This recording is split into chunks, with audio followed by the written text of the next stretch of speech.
మా ఇంట్లో 7 వారాలు జరిగినప్పుడు మాకు దేవుడు బండి ఫ్రీగా ఇచ్చాడండి. ఇప్పటికి మేము వాడుకుంటున్న బండి మేము పైసా ఖర్చు పెట్టకుండా దేవుడు ఒక సార్ ద్వారా మా ఆఫీస్లో డంకన్ వాళ్ళ ఆఫీస్లో ఒక సార్ ద్వారా ఆయనే పిలిచి ఒకరోజు కాల్ చేసి ఆఫీస్కి తీసుకెళ్ళి ఆయన పేరు రిజిస్ట్రేషన్ చేయించేసి బండి ఇచ్చేసాడు.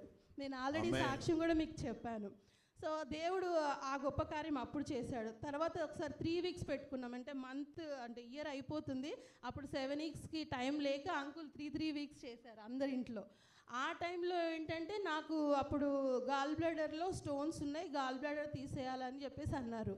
అసలు ఆ ఊసే లేదు చెప్పాలంటే. నిజంగా ఆ ప్రేయర్స్ వల్ల దేవుడు అది గొప్ప కార్యం చేశాడు. ఇప్పుడు మొన్న కూడా మేము 7 వీక్స్ ప్రేయర్ పెట్టుకున్నప్పుడు దేవుడు నాకు జాబ్ ఇచ్చాడు. ఇది ఎంత గొప్ప కార్యం అంటే ఈ రోజుల్లో